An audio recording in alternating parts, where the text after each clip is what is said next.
Quand on parle de science, on a tous déjà entendu des phrases du genre « Mais à quoi ça va nous servir ça ?» Ou encore « Mais pourquoi on dépense un fric monstre là-dedans, on aurait tellement d'autres choses à faire avec ?» Et il vous est peut-être même déjà arrivé de les prononcer vous-même. Alors même si c'est vrai, il n'est toujours pas évident de comprendre en quoi la construction d'un accélérateur de particules à plusieurs milliards d'euros, l'invention de nombres imaginaires mathématiques qui n'existent même pas, ou encore la création de ciseaux génétiques CRISPR-Cas9 peuvent bien apporter à l'humanité, si ce n'est le simple fait de savoir que cela existe. Et pourtant, les retombées de ces découvertes de prime abord extrêmement compliquées et fortement inutiles, sont partout. Elles sauvent des vies tous les jours, nous permettent de nous diriger ou simplement rendent possible le fait que vous puissiez écouter ce podcast en ce moment sur votre téléphone. Alors c'est parti, tentons ensemble de comprendre à quoi ça sert. Bonjour à tous et bienvenue dans Mais à quoi ça sert, le deuxième épisode, toujours en compagnie de Willy, où nous essayons de vous y faire voir plus clair sur une ou plusieurs grandes découvertes scientifiques, où nous verront ensemble quels en ont été les bénéfices qui ont découlé pour l'humanité, et de répondre justement à cette question qui est le titre de ce podcast, mais à quoi ça sert? Et toujours, comme je l'ai dit, en compagnie de Willy. Salut Willy. Salut Maxence. Alors aujourd'hui, Willy, on va rester comme les premiers épisodes dans la physique quantique, mais promis, cette fois ce sera peut-être un petit peu plus simple, grâce toujours à tes explications claires et limpides, Willy. On va entrer dans le monde de l'électromagnétisme et donc de la lumière qui est émise de façon discrète. Tu nous expliqueras, Willy, la différence entre discret et continu, par les atomes, selon des niveaux d'énergie très précis, et de comment l'étude de ces niveaux et leur manipulation a permis de produire ce que l'on appelle le laser, qui est aujourd'hui indispensable à la vie courante. Alors, quelques applications à la volée, la communication, la fibre, les imprimantes, les CD, les DVD, et puis bien sûr en médecine, et puis dans le plus grand domaine, si vous vous êtes déjà fait, par exemple, opérer de la vue de la cornée, c'est sans doute grâce à un laser. Alors, le laser, c'est quand même quelque chose d'assez courant, donc de banal même, mais pourtant c'est quand même plus compliqué qu'il n'y paraît. Tout d'abord, le laser n'est pas un nom propre, mais un acronyme, l'acronyme pour Light Amplification by Stimulated Emission of Radiation, qui signifie donc amplification de la lumière par émission stimulée de radiation. Et alors là, ça devient beaucoup plus compliqué tout d'un coup. Alors, si vous avez remarqué, les lasers sont toujours de couleur unie, et dans une seule direction, très précise, c'est pour ça que le faisceau est si petit. Et ce n'est pas forcément évident, alors ça paraît, comme je l'ai dit, banal, mais quand on y réfléchit, parce qu'un atome, quand il émet de la lumière, quand vous allumez une ampoule, dans la nature, c'est plutôt dans toutes les directions que sont émis ces photons, ces quantas d'énergie, on y reviendra, et dans toutes les directions, avec une phase qui peut être différente, et donc sans réelle coordination entre ces photons, on va dire. Alors déjà, Willy, je n'ai peut-être trop dit, est-ce que tu peux un petit peu revenir sur l'électromagnétisme et puis l'interaction lumière-matière Oui, c'est extrêmement simple dans sa complexité. En fait, la lumière, on dit que c'est une onde électromagnétique, mais toutes les ondes électromagnétiques ne sont pas visibles. Il y a la lumière visible et puis d'autres ondes électromagnétiques qui ne sont pas visibles. Alors l'ultraviolet sur notre peau, l'infrarouge, la chaleur émise quand on approche la main, ou alors les ondes radio, enfin bref. Il existe plein d'ondes électromagnétiques. Elles sont toutes semblables. La seule différence, c'est ce qu'on appelle leur longueur d'onde. Et les longueurs d'onde de la lumière visible ont une certaine valeur bien précise. C'est tout petit, c'est une toute petite fenêtre dans cette immensité des ondes électromagnétiques, mais ça nous permet de voir, de comprendre et d'observer et d'essayer d'analyser la réalité qui nous entoure. Alors, on s'est aperçu quand même assez vite, depuis la nuit des temps, que lorsqu'on chauffe quelque chose, il émet des ondes électromagnétiques, enfin, entre guillemets, de la lumière, qui peut être visible ou pas visible. Alors, premier exemple très simple, vous vous frottez les mains, vous sentez une chaleur. Donc le simple fait d'apporter de l'énergie aux atomes qui composent votre peau frottent les unes contre les autres, ça chauffe et ça émet une onde électromagnétique qu'on appelle des infrarouges. C'est pour ça que c'est chaud. Autre expérience que vous avez sûrement faite, observez un barbecue, l'allumage d'un barbecue, un morceau de charbon. Alors quand on apporte un tout petit peu de chaleur au début, il est juste légèrement chaud, il n'envoie aucune lumière. Mais dès qu'on arrive à une certaine température assez relativement basse pour un morceau de charbon, le morceau de charbon va commencer à émettre de la lumière rougeâtre. sombre. Puis, lorsque on chauffe un peu plus, le rouge va augmenter, puis on va passer à l'orange, puis ça peut chauffer tellement fort que ça peut devenir blanc. Ça veut dire que le morceau de charbon envoie toutes les lumières visibles, possibles et imaginables. Et le mélange de tout ça, ça fait du blanc. Donc il faut bien comprendre que le morceau de charbon, il envoie des tas d'ondes électromagnétiques différentes, et le total fait que c'est blanc. Voilà. On sentait qu'il existait une relation entre la température, donc la température, la quantité de chaleur, si vous voulez, l'énergie qu'on apportait. Plus elle était grande, plus la lumière était intense au niveau de la luminosité, au niveau des couleurs qui sortaient de ça. Alors, mais avant d'en arriver à cela, Willy, il faut un petit peu revenir du coup sur, comme tu l'as dit, ce qu'est la physique quantique.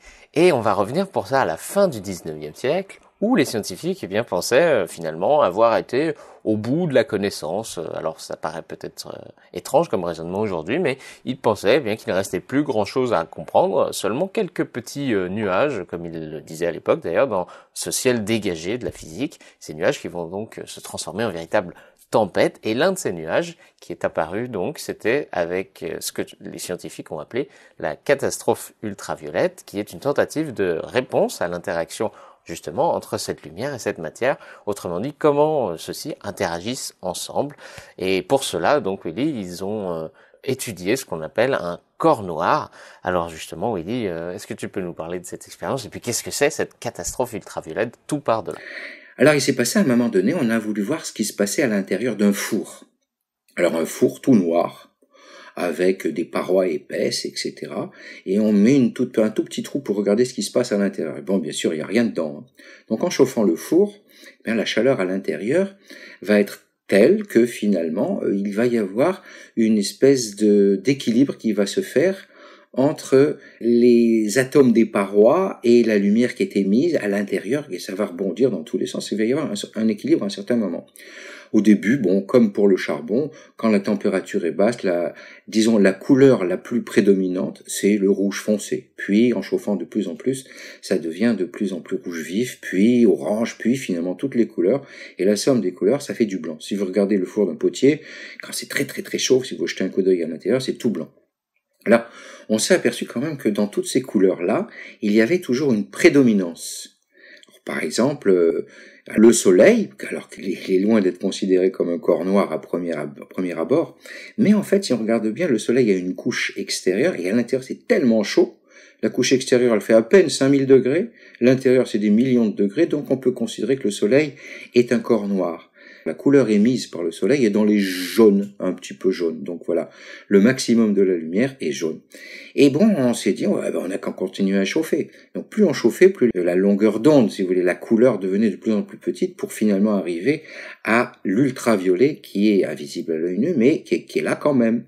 Et on s'est aperçu, quand on a essayé de comprendre un petit peu ce qui se passait à l'intérieur avec les théories qui existaient à l'époque, on arrivait à une catastrophe ultraviolette, ça s'appelait, lorsque la longueur d'onde était très très courte ou la chaleur très très grande, c'était un peu lié, on arrivait à des énergies infinies, donc le four aurait dû exploser. Et c'est pas le cas. Et pour lever ce paradoxe, un physicien mathématicien a changé un peu les formules mathématiques à l'intérieur, et puis il a découvert que si l'énergie, au lieu d'être continue, comme on la voit, elle part de zéro, elle arrive à une certaine valeur en passant par toutes les valeurs, eh bien il s'est aperçu que finalement non, l'énergie qui était à l'intérieur était en petits paquets, qu'on a appelé beaucoup plus tard des photons. Ces photons avaient une énergie plus ou moins différente en fonction de la couleur que ça représentait. Et au stupeur, ça marchait à merveille. L'observation et la réalité étaient telles que finalement, il y avait un lien. Eh bien, on considérait que finalement, à l'intérieur du four, l'énergie qui s'y dissipait, c'était absorption et émission de petits paquets d'énergie. Voilà d'où vient le mot quanta, Maxence. Quanta, quantique, c'est-à-dire discret et non pas continu. Voilà, Maxence, dans un premier temps. Et donc, Willy, tu viens de nous expliquer alors ce problème qui a posé les bases de la physique quantique, mais pour avoir un début de réponse à pourquoi il fallait quantifier cette matière et non pas qu'elle soit continue, c'est Niels Bohr qui va développer un modèle de l'atome tel qu'on le connaît aujourd'hui avec un noyau atomique et puis des électrons qui tournent, vulgairement je dis tournent même si c'est pas vraiment tourné, mais on va dire que ça tourne autour de ce noyau. Et puis notre ami Bohr découvre qu'un électron peut émettre lorsqu'il est excité ou absorber lorsque justement il passe d'un état fondamentale à un état excité, un quanta, donc de lumière, un paquet d'énergie, comme tu dis, bien défini. Donc notre ami Bohr a postulé, a imaginé, l'atome serait un petit système solaire avec un noyau et puis un électron qui tourne autour, ou un nuage d'électrons tournant autour. Mais il y avait un problème parce que en tournant, l'électron aurait dû perdre de l'énergie et donc s'effondrer sur le noyau. Or, la réalité qui nous entoure nous montre bien que les atomes ne s'effondrent pas. Et donc, il s'est dit comment ça se fait il a donc simplement postulé au début que finalement les électrons devaient rester tout simplement sur des orbites bien particulières. Alors le mot orbite est un peu flou, mais on rentrera pas dans le détail, on va imaginer. Ça a été le début de la mécanique quantique, et à la suite de ça, on s'est aperçu, comme tu l'as dit tout à l'heure, que les atomes, voilà, en prenant l'atome le plus simple, évidemment, l'atome d'hydrogène, il a un électron qui lui tourne autour.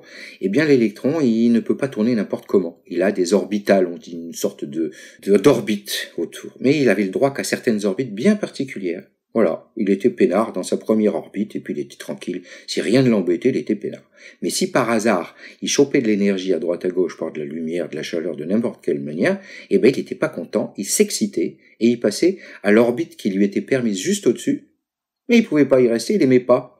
Donc il préférait revenir en arrière, retomber sur son orbite fondamentale, et en émettant un petit bout de lumière.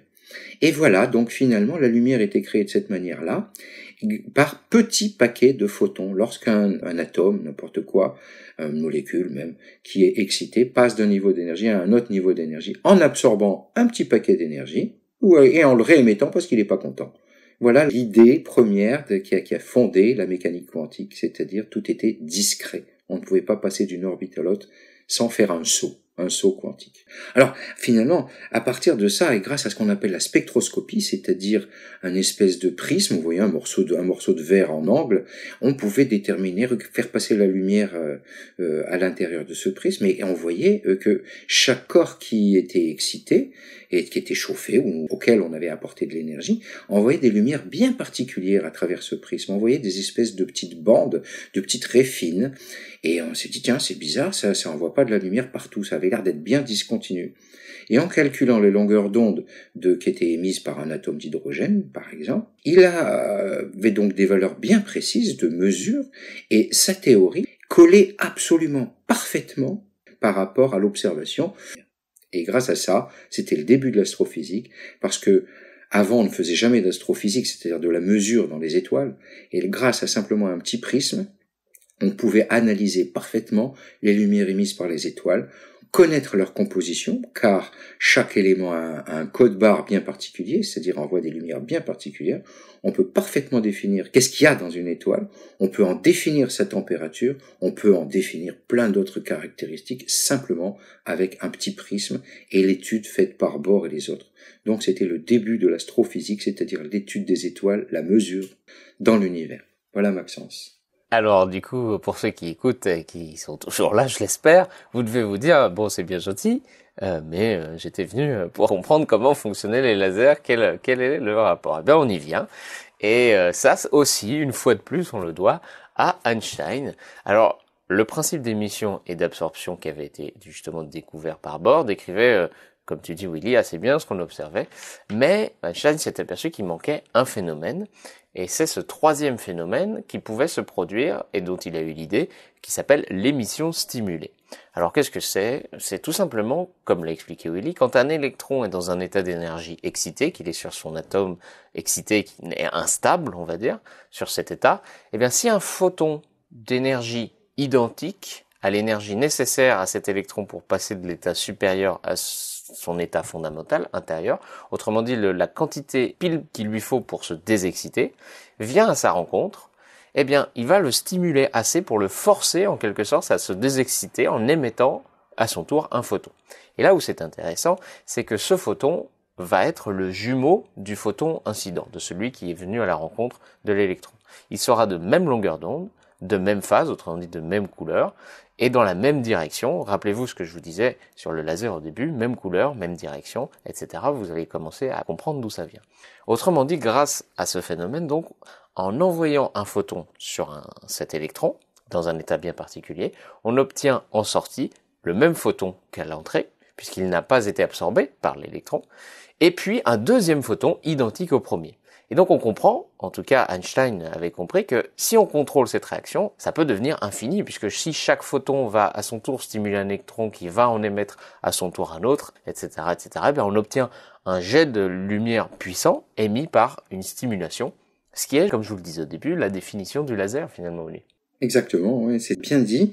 Et pour faire simple, oui, c'est ça. On a, bon, bien sûr, on travaille pas sur un seul atome. Donc évidemment, lorsqu'un laser est fait, prenons par exemple les premiers lasers qui ont été faits, c'était fait avec du rubis. Il existe des lasers qui sont faits avec des solides, comme le rubis, des liquides ou même des gaz, hein, c'est-à-dire, mais le principe est toujours le même. Alors, au début, ce qu'on n'a qu'à faire, on n'a qu'à exciter, c'est-à-dire donner l'ordre aux électrons des atomes présents de monter sur un étage supérieur, c'est-à-dire sur une orbite supérieure. Alors on les fait tous monter et donc on les stimule à rester en haut. On amène toujours de l'énergie, un laser est toujours branché à une source d'énergie. Donc sans arrêt, l'énergie est là pour exciter tout le monde là-dedans. Et lorsqu'on envoie un photon, un petit paquet de lumière qui est exactement, comme tu as expliqué Maxence, de la bonne énergie que pour passer d'un état excité à un autre, et du seul coup, l'électron va redescendre, mais il va s'associer à d'autres photons qui passent dans le coin, et donc ce sont tous des jumeaux, donc on en a beaucoup. Alors, mais ça pas qu'un seul atome, il y en a des milliards et des milliards dans un laser, hein, que ce soit liquide, gazeux ou solide.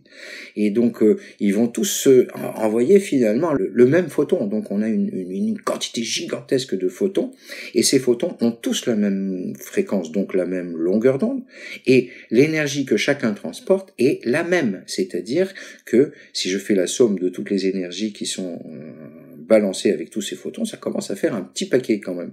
Alors, on fait ça à l'intérieur d'un tube assez long, plus ou moins long dans certains cas, avec 2 miroirs à chaque bout, un miroir totalement réfléchissant et un miroir semi-réfléchissant à l'autre bout du tube. Et donc automatiquement, à l'intérieur de ce tube, il va y avoir des rebonds dans tous les sens, sans arrêt, dans tous les sens, mais quand même au bout du tube, au miroir semi-transparent, il va sortir un faisceau parfaitement rectiligne et qui a une capacité gigantesque à rester fin sur des centaines et des milliers de kilomètres même.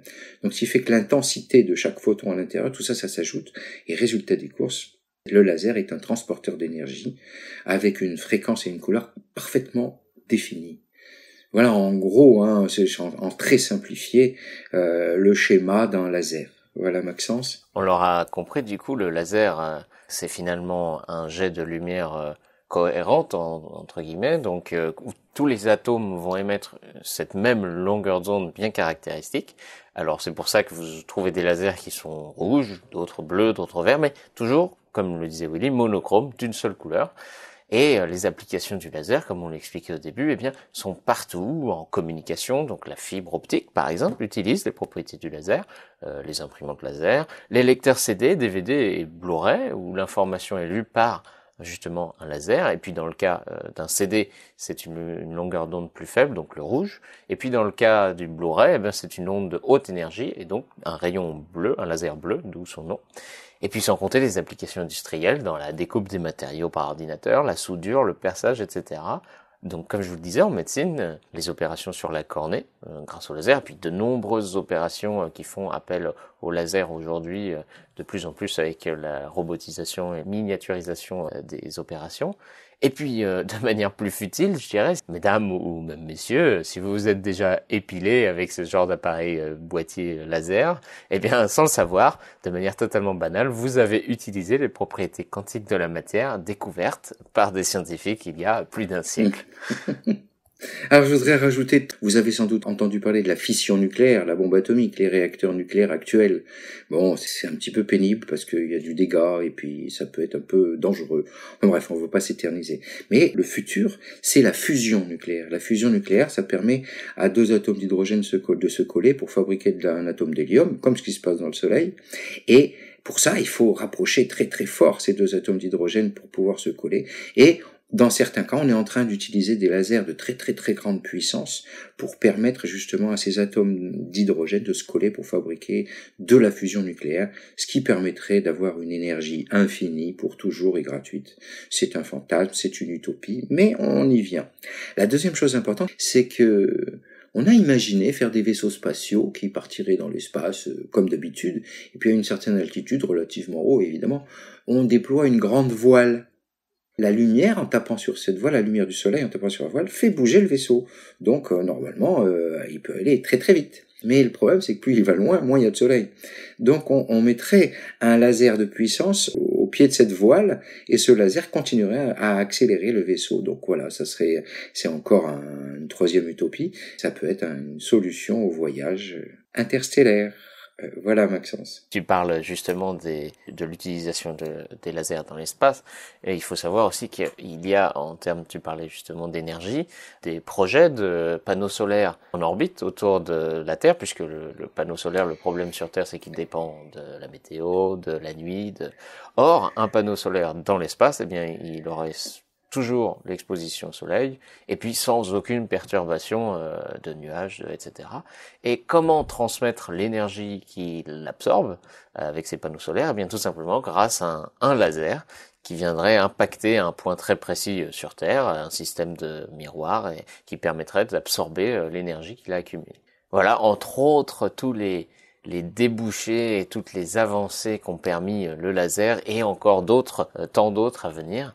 J'espère que cet épisode vous a plu, que vous avez découvert bien toutes les merveilles que pouvait apporter la physique, et en tout cas la physique quantique. Merci Willy pour tes explications, encore une fois claires et limpides. Merci Maxence, et à la prochaine du coup. C'est sur cette note positive, Willy, que l'on va se quitter.